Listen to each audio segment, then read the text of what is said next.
everybody, and welcome to Unit 7, Industrial and Economic Development Patterns and Processes. The first thing that you need to know anytime that you're talking about industrialism is you're going to need to know about the Industrial Revolution. Now, the Industrial Revolution covers every unit in this entire class because so much changes in the world because of the Industrial Revolution. It's going to be caused by new technologies and methods of production. It's going to start in Great Britain in the mid-1700s and reach other countries and parts of the world later, just depending on how developed and connected those places are. The new technologies are going to be things like the spinning jenny,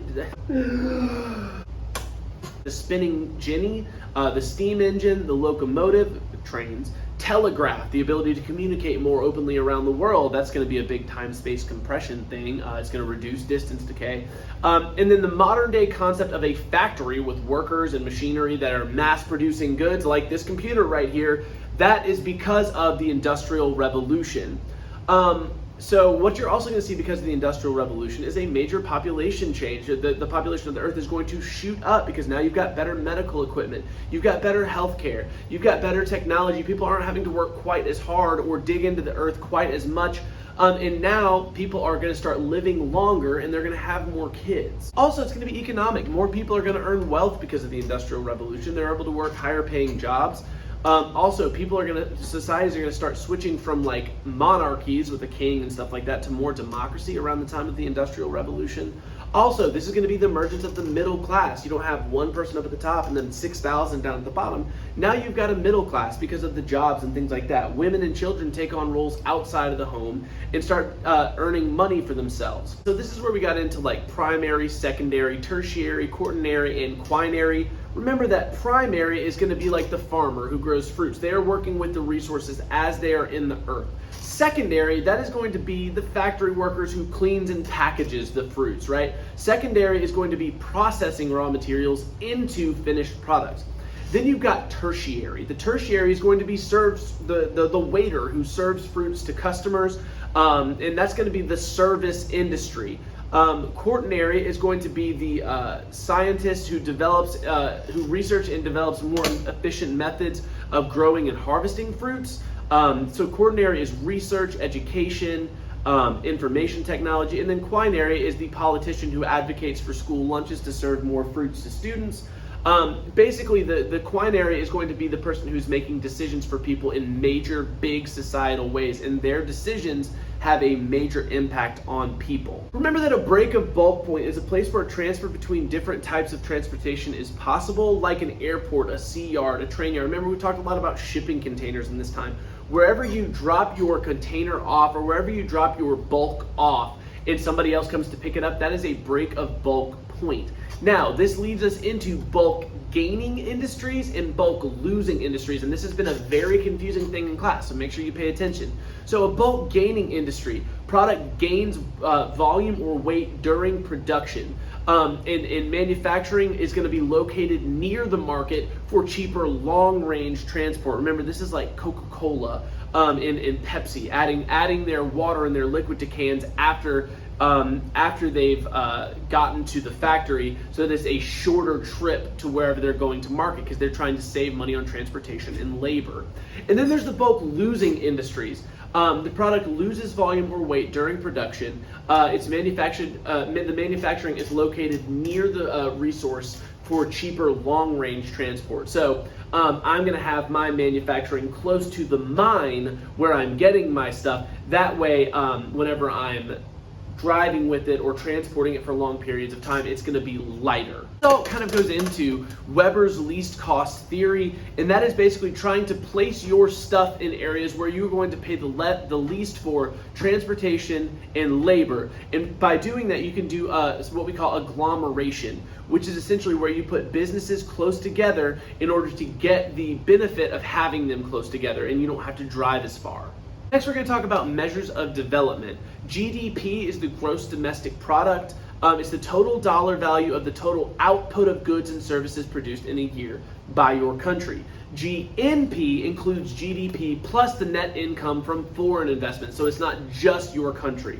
Then, gross national income is the total number earned by a nation's people and businesses. How much money did your people actually make, not just the government itself. And then income distribution is how large is the gap between the wealthy and the most impoverished. How is that money spread out among the population? Look at the difference between LDCs and MDCs. Less developed countries, the industry has not or is currently being developed. And then the more developed countries are often post-industrial countries. It's places like America where we're not necessarily digging in the ground for everything that we make our money for. We're in the information and technology sector and things like that. Other indicators of development is your access to healthcare. How many people in your country actually have the ability to go to the doctor and pay for it? Literacy rates. How many people in your country have the ability to read, write, and use written numerals? Also the Human Development Index, a composite index related to life expectancy, education, and per capita income indicators. And then infant mortality rates. How often, whenever a baby is born, how often does it live and make it to adulthood, or at the very least to its teenage, early adult life? And then also the use of fossil fuels and renewable energy. Now, all of this leads us to women. Okay, remember that in every unit, Human Geography AP is going to want to know how this stuff affects women. So for women, there is the Gender Inequality Index, the GII, and that is going to measure things like reproductive health, indices of empowerment, and then also labor market participation. How many rights do women have? Do they have the ability to work? Do they have access to healthcare? Do they have access to being able to drive and things like that, right? So the GII, the Gender Inequality Index, is going to measure how much equality women have. 1 is going to mean that they are totally equal, and a 0 is going to mean that this country is not doing very well in its inequality. But usually you can see on a map key, if it says like, it'll tell you what's good and what's bad. So just make sure that you read the map key. One way that women can get help from in developing countries where they don't have as many rights is through a microloan to potentially open a business. And a lot of times this is from a organization that is not part of the government. Microloans provide opportunities for women to create small local businesses which improve standard of living. Theories of development. So Rostow's stages of economic growth. Remember, this is the traditional society, and you can really compare this to the demographic transition model. This is like the economic version of the demographic transition model. So in the traditional society of Rostow's stages of economic growth, there's subsistence farming. You're like the earliest stage. Preconditions for takeoff. Takeoff is whenever you are moving toward industrialization. And the preconditions for takeoff, they're encouraged to give up farming or farm for profit, not for their own food. Okay, so basically, this is moving you toward an industrialized society. In the preconditions for takeoff, you have stopped just farming subsistence-wise for your family, and now you are trying to make some money. Now in takeoff, you are really moving toward industrialization. In the drive to maturity, you are starting to have an actual middle class, and then high mass consumption is about where America would be, buying and producing anything in any quantity. So like basically your city, your country is booming when you're in high mass consumption. There are criticisms of Rostow's model because you're prescribing basically Western success to a country that maybe doesn't look at it that way. You could be providing justification for capitalism to exploit workers in nations, like, hey, you need to be more like us, whenever they might be happy being farmers. Also, it can lead to things like the issues described in Wallerstein's world systems theory about core and periphery countries. Remember, the core are the really, really good, well-developed countries, what we would call the MDCs.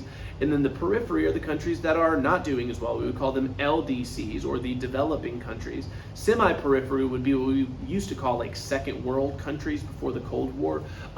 Places like China or India that have, yes, they have some economic power from their government, but their people don't always get that power trickling down to them. A big idea with Wallerstein's world systems theory is that the periphery is dependent on the core for money, and the core will always exploit the periphery in this Wallerstein's world systems theory. Now let's talk about trade in the world economy. Complementary trade is when two regions through trade can each specifically satisfy each other's demands. But then comparative advantage is the ability of a company or country to produce a good or service at a lower cost than other producers. And this is going to be good specifically more for one country and not for both. The major industrial regions, the primary is going to be Eastern North America, what we call the Rust Belt. And then there's going to be Eastern Asia, Japan, China, and then what we call the 4 Asian tigers. 4 Asian tigers are the economies of South Korea, Taiwan, Singapore, and Hong Kong. And all of these are major trade and shipping ports that are highly industrialized. So Russia and Ukraine are going to be major industrial regions. Western and Central Europe are also. The secondary industrial regions are going to be places like Brazil, Mexico, Northern Africa, and Southeast Asia, where a lot of stuff is made, where a lot of shirts and clothes and things like that in particular are made, fabrics, linens, textiles. It's going to be cheaper to make them in places like Brazil, Mexico, Northern Africa, and Southeast Asia.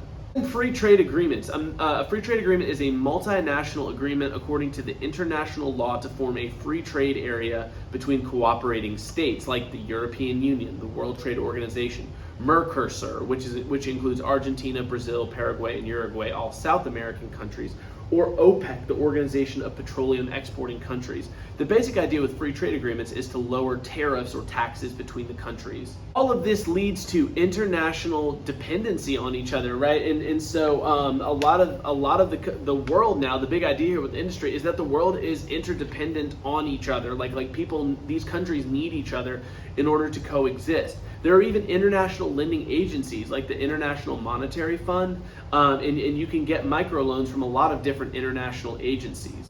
And now changes as a result of the world economy. So there's economies of scale, which basically says that you are going to save more money the more of a product you buy, kind of like Sam's Club.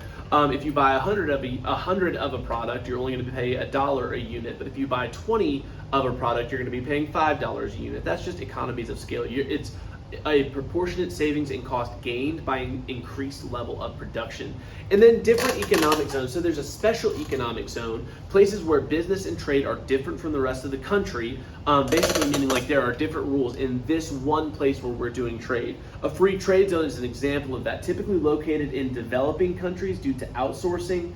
It's designed to facilitate cross-border trade by removing customs regulations. A great example of this would be like a maquiladora, manufacturing zone in Mexico that mostly produces American products, and you're usually going to find these maquiladoras right on the border of the US and Mexico. And then there's also export processing zones, areas in developing countries that offer incentives in a barrier-free environment to promote economic growth by attracting foreign investment and things like that.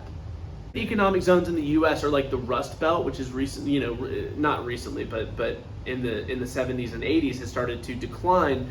Basically, where they used to have a lot of factories, but those jobs got outsourced to different countries because it was cheaper. And now you're left with things like brownstones and graystones, buildings that are still there and sometimes leaking pollution. Also, you've got Silicon Valley, where you've got a lot of like digital service industries, and this is where you find places created that like iPhone and Apple, and Silicon Valley is where a lot of like very, very famous tech industries have come from, like Apple and Facebook and things like that. And then there's the Research Triangle, one of the largest research parks in the world, located in North Carolina, research, business, and medical complex. Finally, the last thing is going to be about sustainable development. Basically, how does all this industrialism affect the earth? How does it affect the environment? So some of the issues are mass consumption. We are quickly running out of natural resources. There's also pollution, and in the view of AP, and this is something that's controversial, but in the view of AP, this can cause climate change.